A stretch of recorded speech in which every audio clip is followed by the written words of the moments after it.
Good morning. Welcome to another day of Mindful Monday. I thought what we'd talk about today is an old saying: hope for the best, prepare for the worst. I've heard this throughout my life, and I'm sure many of you have as well. But breaking down that perspective, it's always great to hope for the best, and preparing for the worst can actually keep you 3 steps ahead of people, and it usually can pay off, right? If you're prepared, you're ready mentally, physically, environmentally ready for whatever may happen. But the concept, if we stick with that for too long, it can become an issue, right? It's a saying that's adaptive in nature, but if we keep going in that same mindset, it becomes maladaptive, right? Because we're constantly preparing for the worst.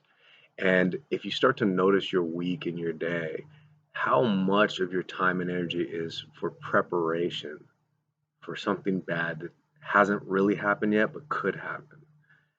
Again, I don't want to tell people to stop preparing themselves for the future, but to just be mindful of how much of that preparation is actually warranted, right?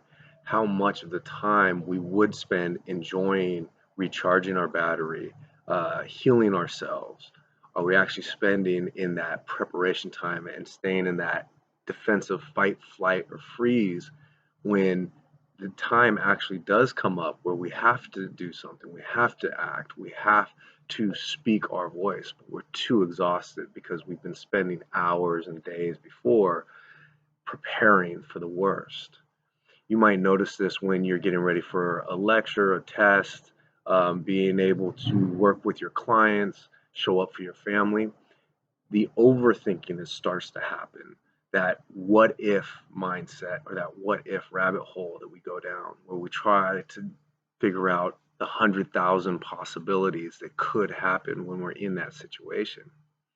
So, this future tripping piece that happens quite often, being able to be mindful of that this week, slowing down, taking a breath, and just noticing, are you being led by fear? Are you being led by wants? Because if you can make that distinction, you can start addressing the fears. And when you start writing out, what are you actually afraid of? What is coming up for you? It's not about judging yourself for the fear, but it's about noticing, okay, are these tangible fears that I can actually reduce the anxiety before I get to them? And what I've done for myself is usually when I start to notice myself getting more anxious or having a lot of fear around, maybe it's public speaking, maybe it's getting in front of people and speaking my truth or my mind, I start to write them down. And instead of dwelling on the worst possible scenario, I start reframing that fear of, okay, well, what would happen in the positive? What would I initially be afraid of? Because for some of us, it's about accomplishing things, it's about success, is the actual fear. For me personally, I've always been afraid of success. As much as I've wanted it, if I am successful, what happens to me? Will I be judged? Will I be called a sellout? What are those ideas that keep me from achieving my goals? And so as you start to address these thoughts that you might not have even noticed were there, all of a sudden that fear level starts to go down. That preparation, you don't need it as much because you start to realize you're preparing for something that doesn't really exist yet. And so noticing this week, how much of the future tripping is causing you to over prepare and become a maladaptive trait in your daily life. And if it's hard to see when you're just thinking, again, going back to the journal, writing it out, and just start to notice, what patterns are there? How long have you been doing this?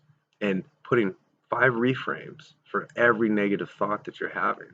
And just notice how that becomes a new habit of looking at the positive or looking at the reframe of a situation, where it doesn't have to be a bad thing. It can just be a new lesson, and it can be something that we're starting to change in our lives. So try this out this week, and I would love to hear back from you. Remember, breathe deeply, live fully. Have a great week.